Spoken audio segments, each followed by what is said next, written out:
欢迎电视机前的观众朋友走进天津卫视的大型情感节目《爱情保卫战》，来看一看今天我们请到的几位老师是谁。他们是著名的媒体评论人于博宏于老师，欢迎于老师；著名节目主持人莎娜老师，欢迎莎娜老师；心理学专家于继静老师，欢迎于老师；许巍老师。来了解一下这一对的基本情况。他从一开始就欺骗我，每次和好他都会说改，可最后还是老样子。他现在一点都不相信我，经常小题大做，还处处提防我。是他的种种行为让我越来越失望，我真的不知道该结婚还是该分手。我现在就想和他2个人好好过日子，他为什么就不能相信我呢？有请这对嘉宾，有请。邹先生36岁，来自重庆，婚庆主持，有请。刘女士32岁，来自重庆，化妆师，有请。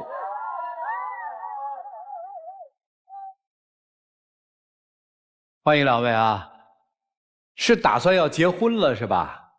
我们现在就是处于备婚状态，就开始筹备婚礼这块了。哦，就筹备婚礼是吧？啊，对。结婚证领了吗？还没有。哦，就是在准备结婚的这个对最关键的阶段。对，就是在这个阶段吧，我就特别犹豫，我不知道是该选择结婚还是选择分手。哟，到这儿就犹豫了啊！对。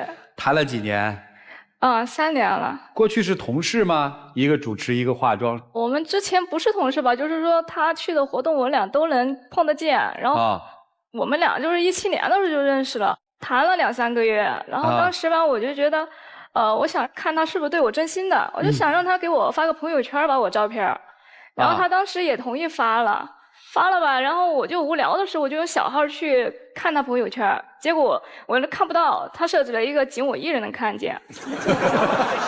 然后呢？当时我就特别的气，然后我就想吧，这才交往2、3个月，他就对我耍心眼儿，这以后结了婚，那指不定他还能干啥呢。然后我就当时选择分手了。分手了？对。那后来怎么又好上了？分手了过后吧，其实还挺喜欢他的，挺难受的，也挺后悔的。有时候看见他跟那些女生谈笑风生的，让我心里也特难受。对，你跟人分手了，人当然可以谈笑风生了嘛。然后他就去年的5月份又来找我复合了。等，去年的5月份？对。至少等于分手了半年之后，对吧？是的，分手了1年半的时间。分手1年半的时间，你又去找人家了？对，分手了1年半，中间我也交了一个女朋友。我在心里面和她比较了一下，我觉得当初她对我做的点点滴滴，我觉得还是她对我是真心的。我又鼓起了勇气去找她，希望和她和好。哦，你又交了一个女朋友，这无所谓，你分手了可以有交女朋友的权利。对，你还在心里又比较了一下。对，和那个女朋友也分手了嘛，然后我就去找她，希望和她好好的在一起。当时就是特喜欢他吧，最后他来复合吧，然后我也就答应了。哦，其实我一直都对他是真心的，而且我们和好之后，我带他去见我爸妈呀，带他去见我朋友啊，希望我们可以好好的在一起。我俩就是婚庆公司的嘛，然后他就把我介绍到他们公司去上班，然后都感觉还挺好的。然后后来就是我体检的时候体检到就是要做个手术，结果我手术的时候压根我就没见过他。然后手术好了过后吧，我给他打电话，打几10个电话他也不接。哦，他跑去跟人家过生日去了。因为这个事情嘛，我也给你解释了，我不是给朋友过生日，那是一个客户，我是维护我们今后的这种关系。我也并没有说扔下你不管，我给我妈妈打电话，让我妈妈过来照顾你的。我当时也觉得我妈妈照顾她的话，应该肯定是比我照顾的要仔细一些。那你妈妈照顾我和你照顾我一样吗？那我当时不是特需要你的照顾吗？怎么就不一样了？我觉得我妈妈照顾的话，应该比我照顾的要好呀。而且完了之后，我也是第一时间赶回来弥补你。跟客户的安排是提前安排好的，是这意思吧？对。女生的手术是临时安排的，是吧？是。是一个门诊手术还是一个住院手术？就是住院手术，阑尾炎。你走的时候跟女生说了吗？说我还有这么一个客户。根本就没跟我说。我当时没跟她说，我是怕说了之后，因为我不在嘛，怕她心里面有些担忧啊，会影响她做手术这个心情，所以就没有告诉她。那我当时怎么想呀？我从手术出来，我就需要你的照顾，压根就没看见你人。我打几10个电话你都不接。我也是为了我们今后更好的生活呀。然后出院回去，我就以为他真的就会补偿我，好好照顾我。然后咱俩就看电视，看着看着吧，他突然就当着我的面给他前女友打电话，然后我当时就懵了。干嘛呢？因为我是在我朋友圈看到我前女友发了一条心情极其不好的一条心情，她是因为我才到重庆去的。她在重庆和我分手之后，没有任何一个亲戚和朋友，我就把那你们都分手了，跟你啥关系呀？人家女孩还打电话说：“你不要给我打电话，不要给我打电话。”你还那个热脸贴冷屁股。虽然说我们分手了，但是我也担心她呀，我也希望她过得好呀。而且我真的是当时怕她做出什么不好的事情来，我就打电话问候一下，关心一下。那我才做了手术，你不应该是关心我吗？其实不是你想的那样，当时我也跟你说了，我觉得在我能力之内，不管说是我的前女友还是我的朋友，我都愿意去帮助他们。那女孩子还说让你别给你打电话，你还要给人家打电话。那女孩子如果说哪一天说我心情不好，勾勾小指头你不是也屁颠屁颠的去了呀？不会的，你要相信我，也要相信你自己。哈，行吧。后来呢？然后当时我就没力气跟他吵啊，就去看他手机的聊天记录，然后就突然翻到聊天记录，就是我们化妆公司的一个摄影师，是个女的，我就看到她跟人家聊暧昧了，叫人家亲爱的呀、宝贝儿呀这些。其实是她那样叫我，我回应了一下。其实叫什么亲爱的呀、亲啊，我觉得现在是一种网络用语。公司那么多女的，为什么你就叫她一个人亲爱的宝贝儿？那你也没叫我一次啊。当时我也跟你说了，我和她认识，在没有认识你之前，我们认识了很多年，有的时候开开玩笑呀、什么的，没有你想的那么复杂。这玩笑能乱开吗？是个女孩子我都不能接受，好吧？后面实在忍不了了，我就提分手了。啊，分了吗？分了。分了怎么又好了？就年底的时候，他们公司嘛，就是搞一个活动，他打电话。你等于离开他公司了是吧？对，我分手了，我就走了，没在那儿了。然后他就举办一个活动嘛，然后他就把我连哄带骗的，然后就去了那个活动现场。然后他就抱着一束花，然后唱着歌，然后就过来给我就是道歉、复合什么的。这么高调啊！然后当时人太多了，有太多以前的同事啊、朋友也去了嘛。然后当时我就被那个气氛，也就架在那儿下不去了。这后来咋就成求婚了？我就莫名其妙就答应求婚了，我自己都还懵着呢。啊，是这么和好的？这事儿都没说清楚，就是唱个歌儿。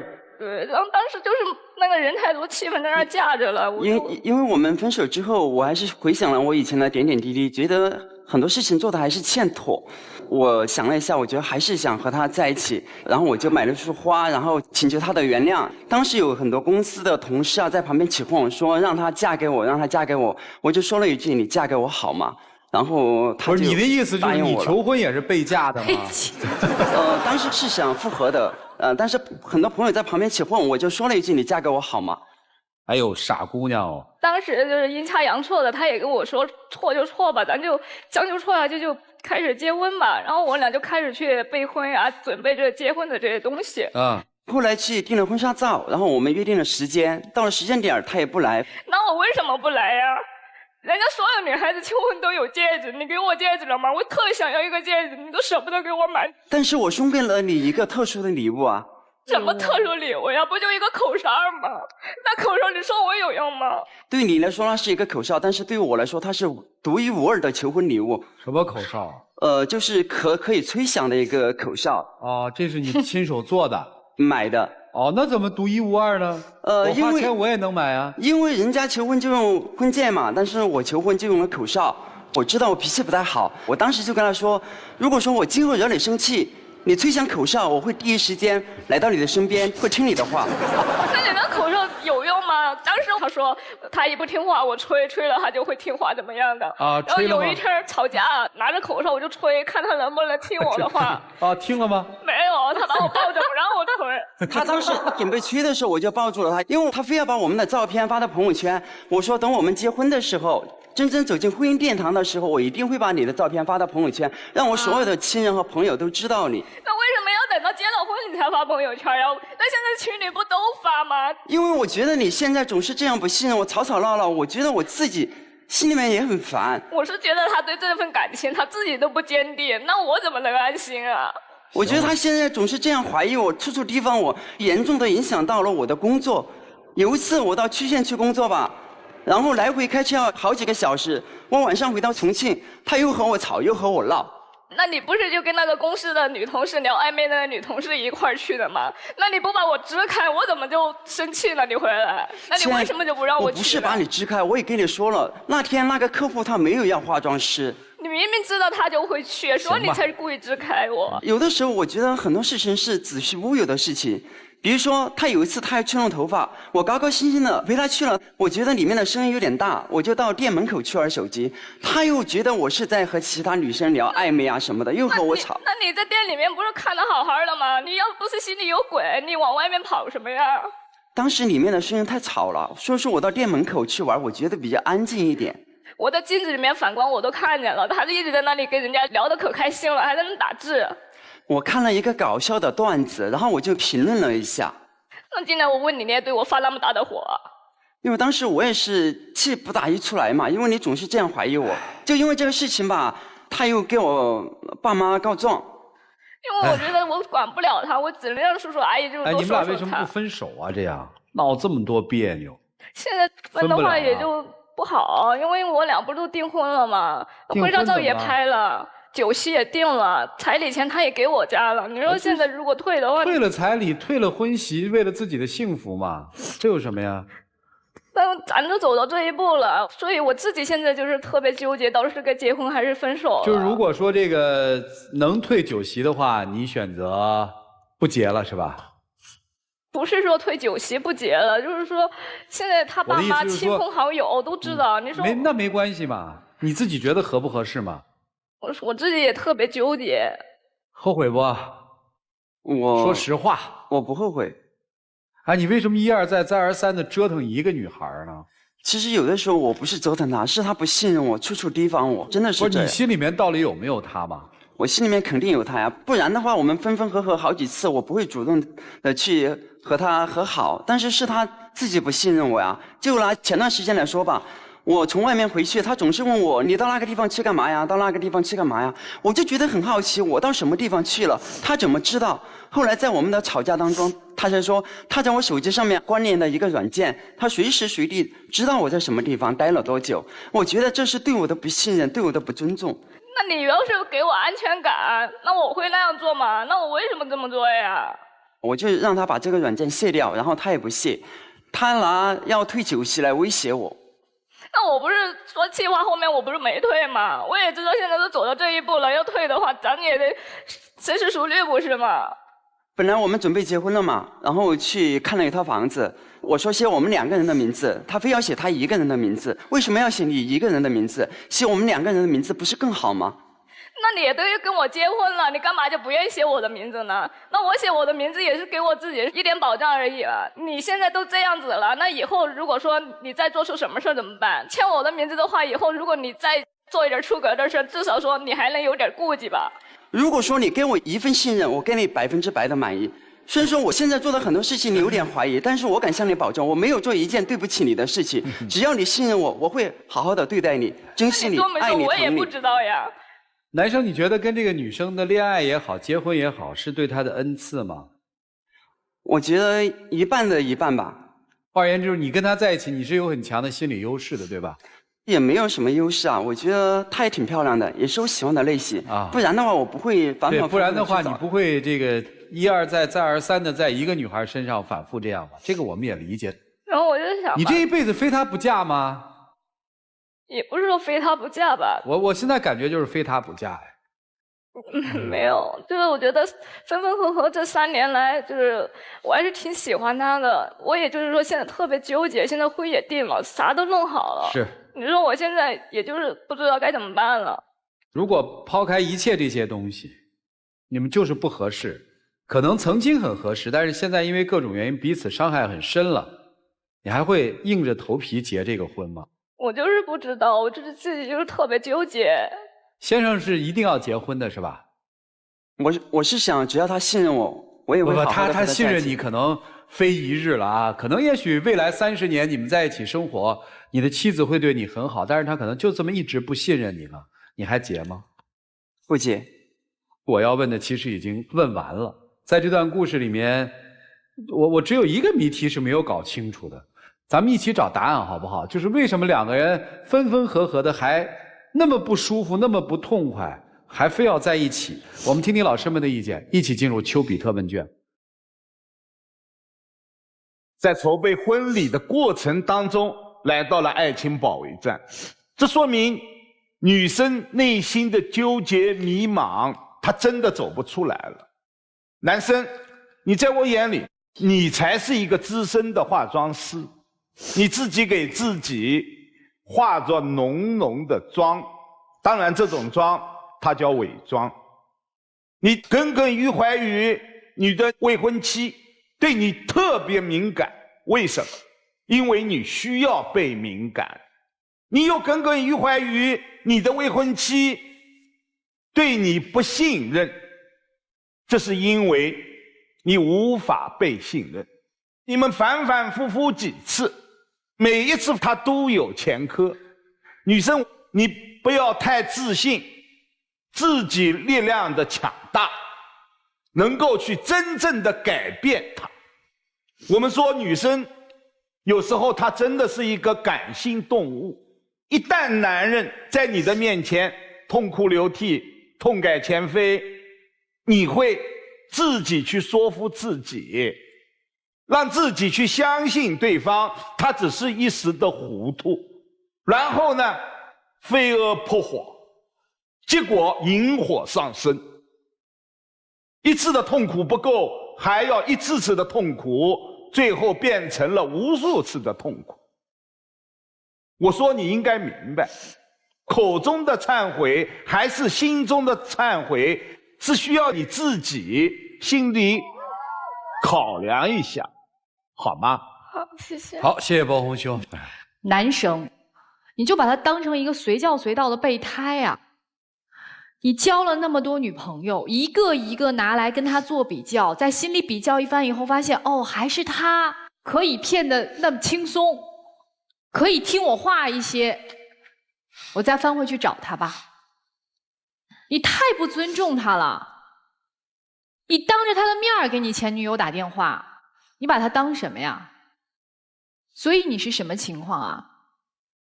你找到了一个可欺可骗的人，但又不甘心跟这个人结婚，但是你又得吊着他，因为这个人不足以满足你的虚荣心，你需要这些周围的女性给你带来光环，但你又需要有一个贤妻，你哪边都想要，你什么都得不到的。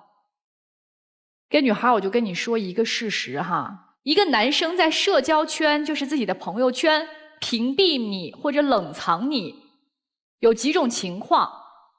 第一种情况，你是第三者，见不得光。第二种情况，他正在或者未来打算搞暧昧，如果公开了你，就影响了他拈花惹草。第三种情况，他觉得你条件不够好，拿不出来炫耀。最后一种情况，他和你只是将就，你不在他未来的计划当中。这四种情况你自己对号入座，但我相信你心中早就已经有答案了，你只不过就是不愿意承认和面对去接受这个事实。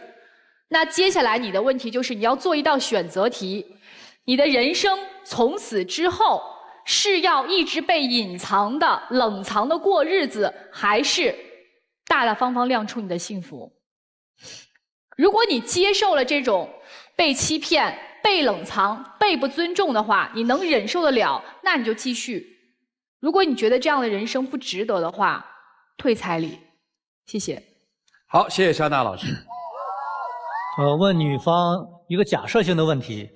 刚才我听到说是要结婚还是要分手，是因为你们已经定了婚期，包括已经通知了双方的家属，已经付了彩礼。那我们假设一下，这个婚期没有定，也没有通知双方的家人，那你会做什么选择？我还是挺喜欢他的。他舍不得，还是舍不得。也就是说，刚才那些仍然还是你的借口。你虽然谈过2次分手，但是一旦复合，你有几个要，在我这里面印象非常深刻。第一，要官宣；第二，要婚纱在工作账号上发布；第三，要房产只写你一个人的名字。这些都想证明你们的关系，是不是？恰恰你的这一点，让你的男朋友有了一种安全感。只要我一求你，你就会复合；只要复合了，你就害怕跟我断了这层关系，还当着你面给前女友打电话。我相信没有一个女人能够接受得了，你除外。所以他敢在你面前做这种肆意妄为的行为。男生呢，你的不尊重让他患得患失，所以他就给你出难题。你以为你得到了，你以为你很骄傲，但是他会让你官宣，让你写一个人的名字。因为什么？因为你太胆大妄为了，让他不放心。所以你自己种下的因，还得自己吃下这个果，对你其实没有好处。所以说婚姻呢，要互相的尊重，不要因为我有点自豪，把对方踩到脚底下，你觉得你就舒服了，你舒服不了。他也是人，他会想用他的方法来追求他的安全感，他会折腾你，要你官宣，要你婚纱，要你写名字。我告诉你，未来如果你们结婚了，这种模式不改变的话，他会无休止的管你要这个要那个，最后说分手的有可能是你，这就不叫分手了，肯定叫离婚。所以说不合适分开，合适彼此尊重，只有这样的话，这个婚姻才能走得更长久一点。谢谢于老师。你说我仔细看了你的资料哈，我发现一个很有意思的事儿，别人贴照片都是两个人在一起的生活照，你贴照片是你们俩的婚纱照，可见你对一场隆重的、有面子的婚礼多么的渴望。那你今天来这里的目的是什么？说心里话。这目的就是我现在就是自己也不知道结婚还是分手，因为如果一旦结了婚吧，我就想以后万一我不幸福怎么办？我觉得你今天来的潜意识的目的是，如同你去找他妈他爸一样，如同你让他在工作室的这个官微上去发布你们的照片一样，你是想让我们去说他，让他改，让他浪子回头，可能吗？你最应该做的事情应该问问自己。我还注意到资料上有一段哈，你是有过一段失败的婚姻吗？是，一直没有说出来。我是生怕你是被这段婚姻打倒了至今没有爬起来。你2次勇敢的跟他提分手是对的，分手之后呢，你有没有重新再去找有可能的另外一半呢？有吗？没有。你做的是什么？你做的是看他谈笑风生的跟其他女生在一起，你做的是他一次毫无负责任的即兴的发挥，说求婚吧，你答应了，2次都是这种结果呀。你没有自信，你对幸福没有憧憬，你憧憬的就是那婚纱照，那个戒指。你最重要的是问自己，不是装一个软件监控他，不是房子上一定要写我的名儿，万一你要犯错的话，我告诉你是有成本的。不是的，你要告诉自己，你在哪儿啊？你的价值。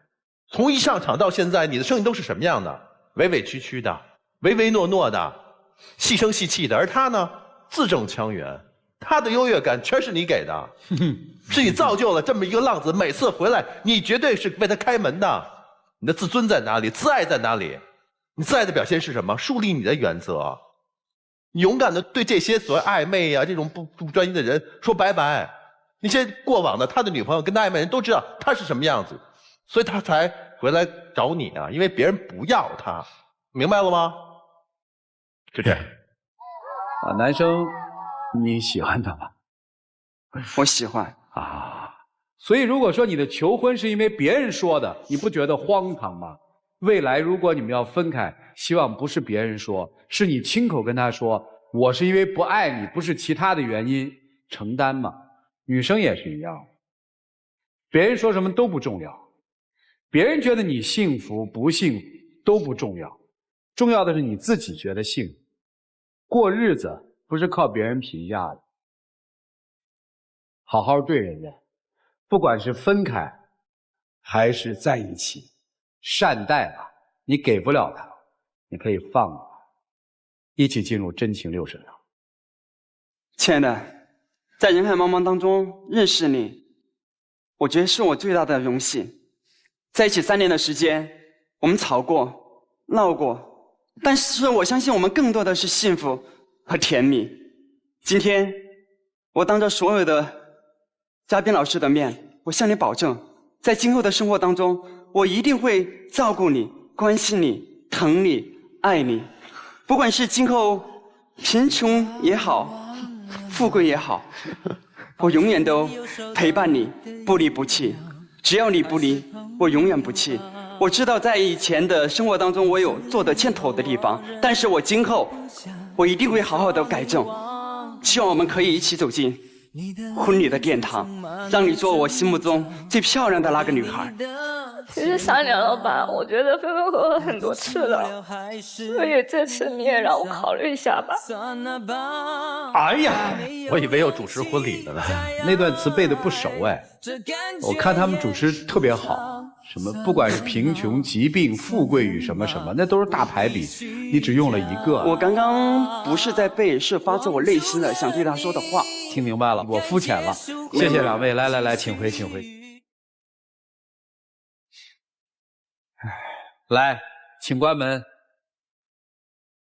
电视机前的观众朋友，欢迎大家下载金悦 APP 和万事达手机客户端，进入到天津卫视的直播聊天室，边看边聊。直播过后，也可以通过金悦 APP、天津 FTV 网络电视、万事达手机客户端来收看本期的节目内容。欢迎大家登录腾讯视频收看节目的完整内容，看看他们自己的选择吧。请开门。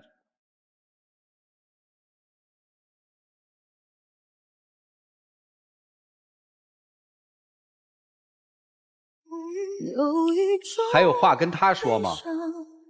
我想借此就说几句，不管我们以前发生了什么，你知道我性格是这样比较外向的，但是我对你的心是真的。我以前是做过一些可能欠妥的事情，但是你永远在我心里。如果说还有机会的话，我一定会好好爱你一辈子。所以你回去之后要希望用我的实际行动去证明我会好好照顾他。哎，你别老是跟那个台上那些话，你就掏点心里话，就那么难吗？这话翻译过来不就是我错了吗？我意识到你很珍贵，我回去我再追你嘛，不就完了吗？踏踏实实，你，哎，行吧，不管结局怎样，还是那句话，是他还是下一个，爱过还是没爱过，尊重吧，好吧？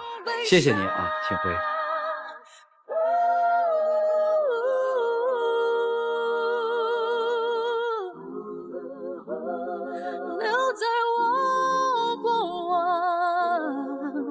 还是那句话嘛，其实生活的选择是他们在做，我们给到的是角度。希望通过今天的节目，男生能够真的有所反思，了解下一对嘉宾的基本情况。各位请看，我俩相处了3年的时间了，我越来越受不了他了，我想跟他分手。分手是不可能分手的，他想分手就分手，那是不可能的。我现在真的是很无奈，我觉得我们俩根本不是正常情侣该有的样子。我劝他分手就不要想了，我今天可以给他个机会，让他说说我到底有多不好。有请这对嘉宾，有请。男嘉宾小周，23岁，来自新疆学生，有请小周。女嘉宾小王，22岁，来自新疆学生，有请小王。欢迎两位啊，是高中同学是吧？对，我们高中就认识。后来怎么就变成恋人了呢？当时好朋友嘛，就一块儿就考到杭州了，就这么就在一块儿了。现在是校友，大学校友。我们两个不在一个学校，但在一个城市。那也够有缘分的了，不错啊。那个怎么了？就他总想分手，我就觉得这分手应该女生提呀，他天天跟我挂在嘴边。那就说明他真想分啊！你是真想分吗，臭小子？对，我是真想分。我不分。不是为啥不分呢？他追的我呀。哦，就是要甩也是你甩他是吧？啊，必须我甩他。那个怎么着啊？为什么非要分呢？我实在受不了他了，受不了了啊！你说说，不讲理，你不讲理。主持人，你看他就这样啊。你说啊，他说的时候你听一下，他说完你再说，好吗？来，你先说，怎么不讲理？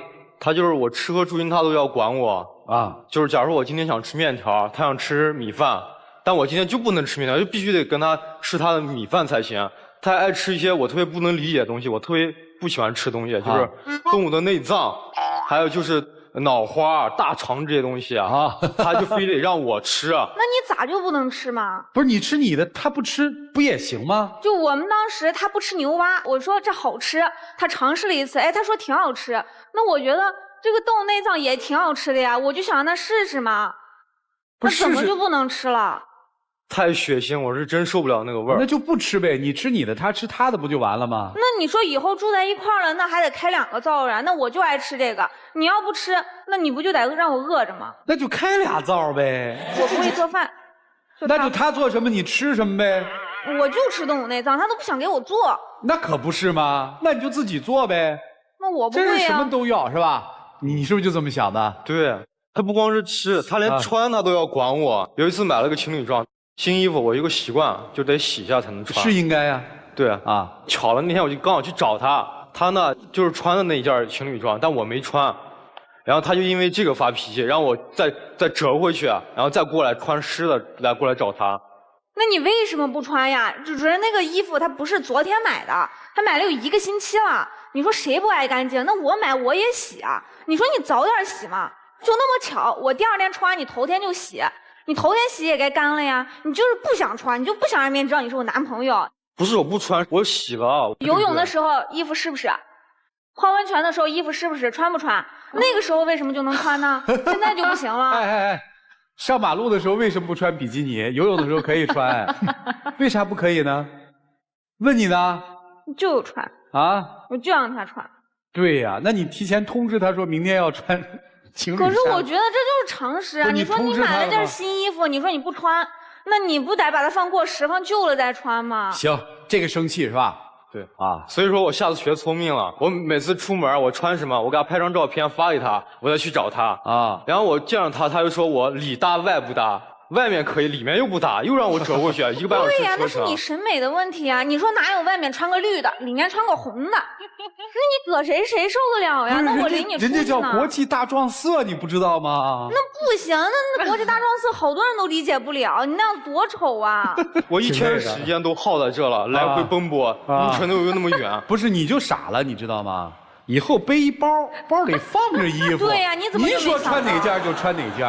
对呀，那别人怎么想到，你就想不到。哎呀，您这是找了一时装模特，不是男朋友，您这要面试啊，每次都。行，衣食住行都管是吧？对，就是如果你没有达到要求的话，一般就是除了发脾气之外，他还以什么来了结这件事儿呢？给我摆脸色，最终结果就是我得给他写1万字检讨起步，他才满意。就这样。你写过检讨吗？写，我都写了1本子，1万字的，1万字起。你说的，他那不是写，他那抄，他在那个手机上收藏了一个写检讨大全。那我说，那你这根本还是意识不到自己错哪儿了呀？那我也不能说是写1万字那么多那个啥，我肯定没有那么多能写的呀。那我没办法，只能到网上。那就是没意识，不知道自己错哪儿了，错哪儿了肯定能写。现在人家说了。我错就是跟你在一起，我跟你分手，我来纠正你错误，不行吗？不行，不分。他还有什么要求啊？就是每次出去玩，他都要问我一句，就说我今天有什么不一样？我怎么知道你有什么不一样？我怎么知道你涂了什么颜色的口红？哪个女朋友不问？那你说谈恋爱就这么点小事啊？那我打扮好看是给谁看？那就给你看，那你咋就能看不出来呢？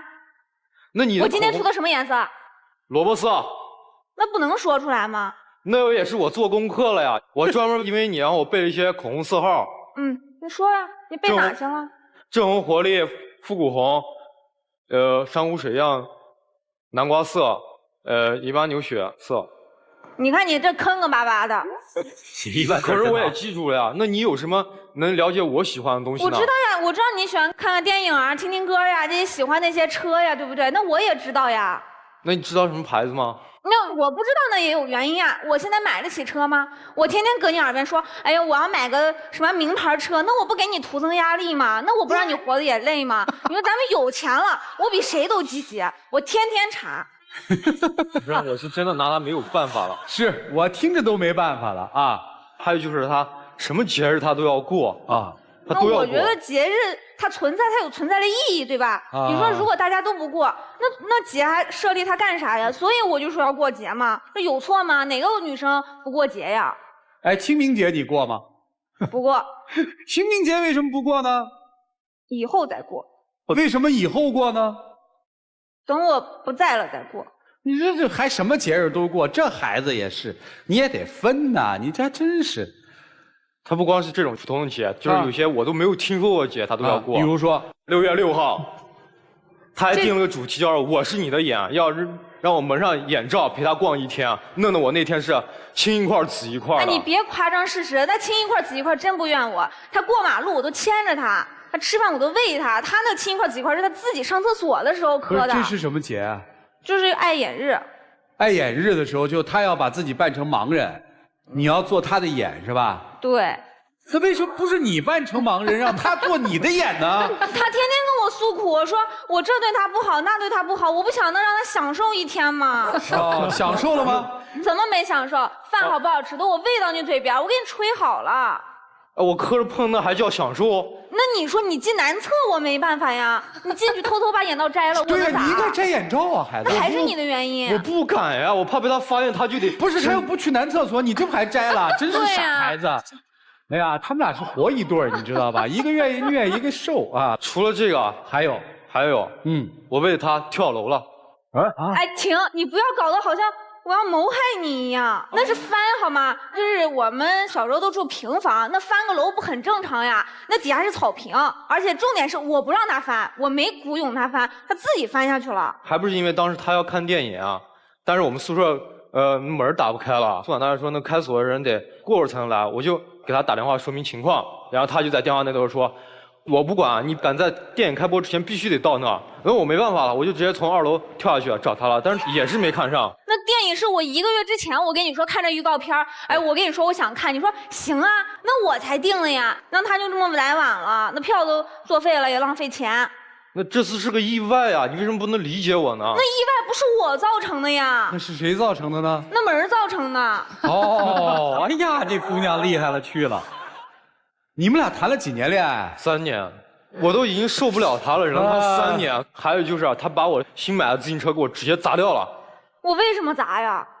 女生爱漂亮，我那天穿了个白色的纱裙，结果那自行车他就把我裙子给刮破了，他在那笑。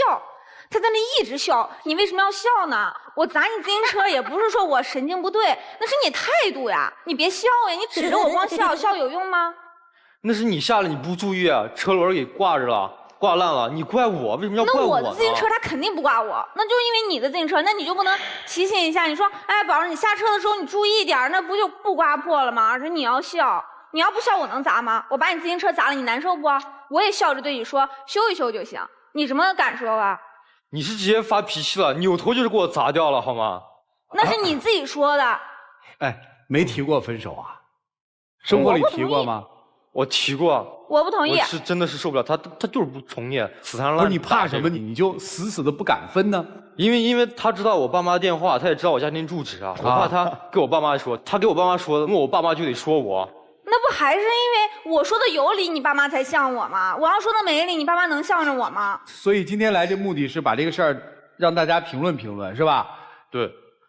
哎呀，你这可够坦的了。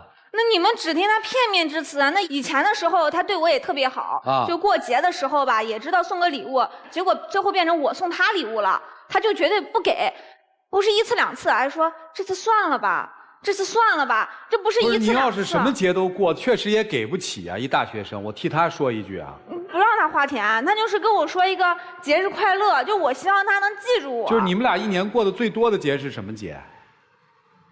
就是我印象最深刻的一次，就是他要过那个啥生日月，那1个月他都要生日月，就是他生日那1个月，他都要像过节一样。我2月份的，那才几天呀？给你免了几天呢？那20多天啊，那么长时间啊！你平时也这么照顾我啊，就是多了一个噱头而已嘛。我还必须得每天伺候着他啊，我像个他的奴才一样，还必须这样扶着他。这哪里是你的男朋友啊？哎呀，你真给他过1个月呀？那没办法呀，那他都要求，那能咋办？就等于这3年每年的2月份都是生日月，都伺候着啊，就我伺候他。男生答应女生的事情一定要做到。我之前许这生日的时候，我问过他，我说是不是我许什么生日愿望你都答应我？他说行，我才许了这个生日愿望的。哦，他哪想到你许这么个生日愿望？他以为你许的生日愿望是好好跟他过一辈子，你咋没许这愿呢？你那个愿望他许，他许愿你觉得有用吗？要是那个愿望我觉得挺好，我就觉得有用，我就让他有用。啊，这姑娘还挺聪明，知道吧？哎，你是要真分还是假分？咱们不开玩笑说，是说你这做法太作了，我有点受不了，老师们帮帮我。你是这个心理，还是说我真的受不了了，我是真分了？你把话跟我们说清楚。我是真的不愿意跟他谈了，他太……我不分。你看他太明白了。其实要为了这个姑娘好啊，真爱这个姑娘就一定要跟她分，就让她挫折，让她懂事儿。你怎么那么残忍呢？我跟你没什么关系啊，我岂不是……那你雇佣他跟我分，那就是残忍啊！你间接的你就伤害了我。哦，我不能鼓，你们都是老师啊，我无所谓，对吧？你们可不能胡来啊！一起进入丘比特问卷。女生你姓王，你有王者风范。也不行。行了，哎呀，而且男生你看。你在女生面前就是4个字：服从就范，这不是你潜意识里认为女生她所做的、所说的都是对的？他给我灌输这种思想，不管他做了错事儿还是对事儿，那都是他的对。那我想和女生说，你这样的一种做法，他不反弹、不反抗，在很多方面，他确实是喜欢你。换了其他人，你去试试。我也没有给他说那么强势，就是不用强势。他说的几个是，自行车也好，织衣服也好。哎，说到织衣服，你们2个大学离得近吗？不近，我要去找他得需要1个半小时左右。也就是说，他让你1个多小时，再1个多小时去把那件湿衣服穿回来。对，你于心何忍啊？洗了，谅解一下不行吗？你这真是霸道，太霸道，太霸道了。当然，你再这么霸道下去，你真的成不了他的太太的。我想今天他接受不了，可能很多电视机前的男生也在看着的时候，哇塞，幸亏不是我的女友，真的，我儿子一定。下次为止，你惊吓到大家了啊！男生，我还是想说，你以后真的出不了门，也不要从2楼或者更高的楼跳下去了，好吗？珍惜生命，珍惜我们的生活，好吗？好，谢谢博宏兄啊。女生，你给我的感觉就是外表很精致，但实则廉价感很足。作为长你几岁的姐姐，我觉得你如果要这样的再继续把自己装扮成公主的话，你会把你自己的人生毁了的。你觉得自己是公主，在家里爸爸妈妈把你捧为掌上明珠没问题。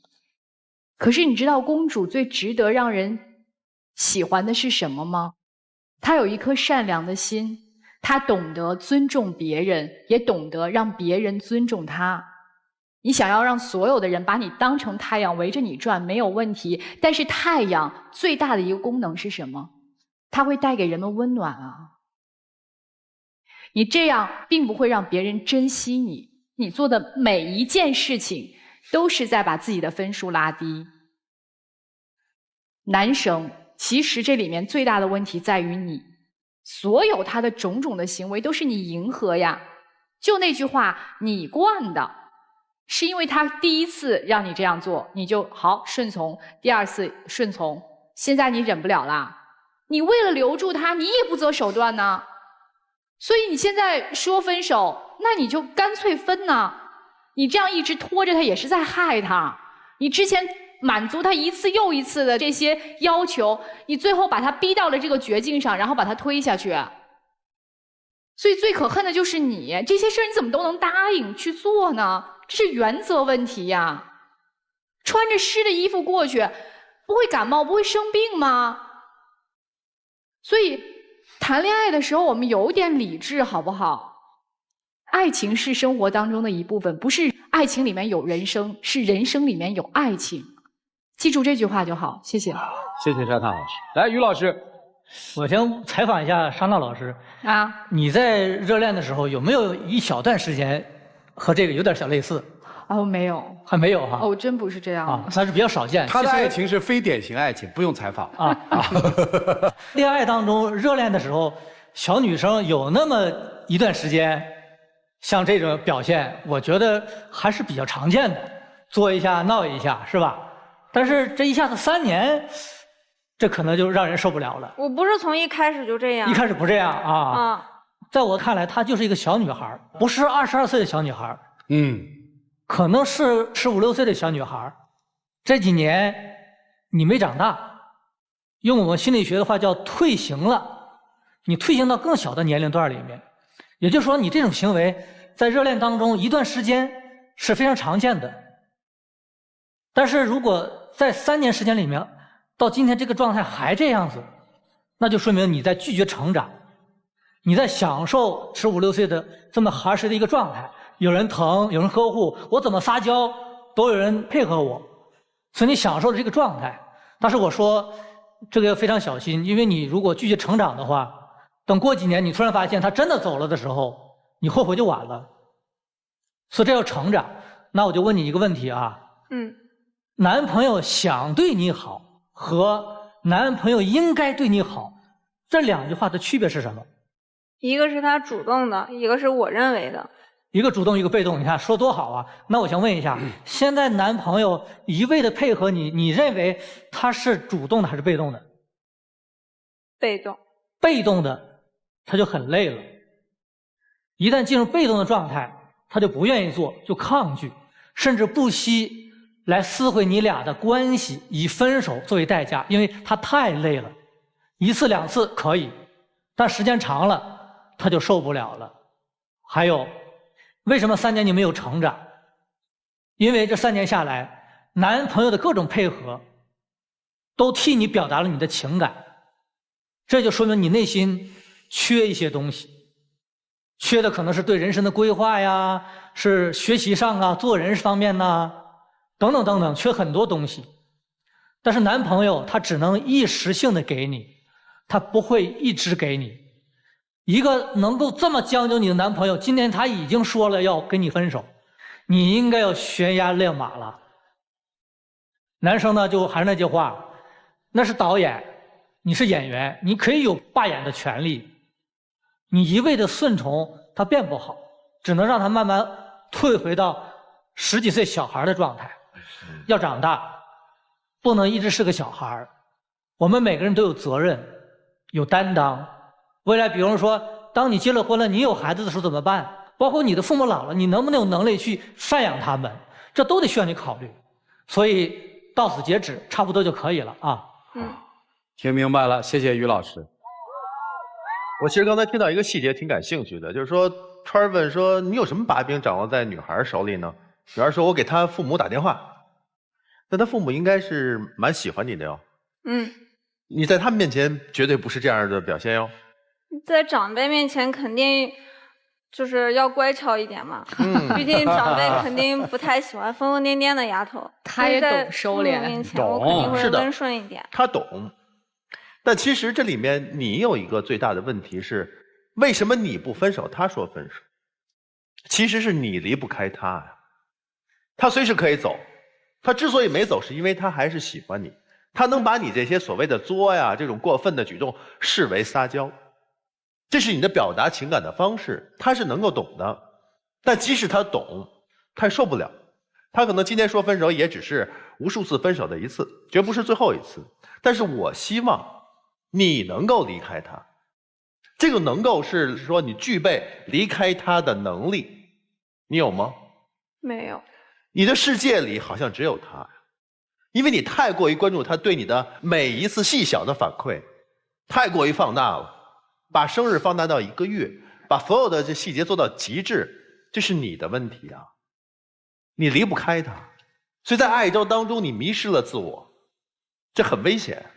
当然，可能年轻人都会处于这种阶段，但是你要迅速的觉醒。你要知道自己除了他以外还有别的事情，还有别的更多的让你去追求，让你去实现价值，体现你的价值的东西。可能马上毕业的工作，可能更多的友情，更多的这些自己的技能成长，而不仅仅把心思都放在他身上。就冲他现在对你的事事答应的这种状况是靠不住的，因为真正成熟可以靠住男人会知道在适时的时候拒绝你，让你吃一堑长一智，让你能够成熟起来，那是真正的爱。做好这一点，你就知道怎么相处这段关系了。男生也是一样的，我不相信你能离开他，你只是很无奈，你爱的能力也不强，真正的爱不是这么百依百顺的，你会受不了他。把这些细节在你们俩的关系当中去掌控好，好吗？我希望你们俩能够继续走下去。好，谢谢曲总。姑娘，咋样？他们说的？挺有道理的。你呀，接着扛吧，这手一时半会儿分不掉的。那除非他也愿意写10000字检讨给我。那你就是小孩嘛，生活挺平实的。其实你们俩看，今年大4对吧？你们俩马上就面临要进入社会了，爱情的问题先放在一边。其实他这一段这么依赖你的时光，也许对你来说是一辈子最幸福的一段美好回忆。步入社会，他会见到一个更大的世界，你也会见到一个更大的世界。他会快速的成长起来，你也会成长起来。那个时候，这段撒娇打闹的日子可能是最美好的岁月。再让你们这么闹，再让他这么胡来，他也来不了了。珍惜，对于你来说，过了那个年龄过了。于老师用那个退行用的多好啊，非常专业呀。你要想一想，反思反思。面对生活，请你们慎重。长大吧，一起进入真情60年。我挺喜欢你的，我觉得老师说那么多，我不是不能改，我就是怕你走。我总觉得如果我不霸道一点，你可能下一秒就走了。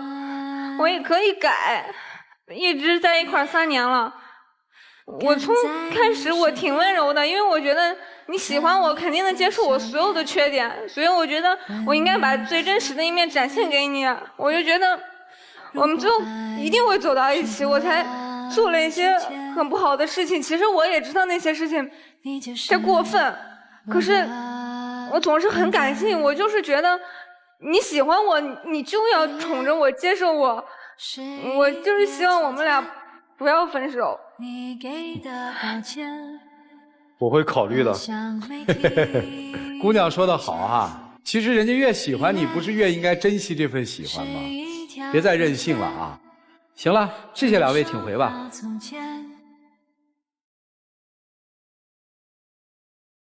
来，请关门。看人家自己的选择，好不好？来，请开门。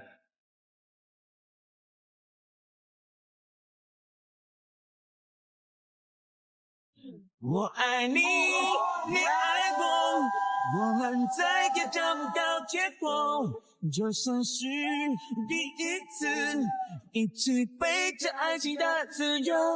我爱你。来，我们见证属于这对年轻人的浪漫时刻，请见证。你是我这生命中世上独一无二，我说出只是誓言。Marry me, my baby。每分每秒每日每夜每一个你。来，礼物送给你们啊！谢谢，谢谢你们，请回啊！谢谢老师，谢谢老师，祝你们幸福啊！拜拜。请回。每分每秒每日每夜每一个我都比你多。好了，电视机前的观众朋友，请拿出手机扫描屏幕下方的2维码，下载京云 APP， 了解更多的新闻资讯。接下来有请我们老师进入到京云中央厨房，让我们一起进入爱情保鲜组。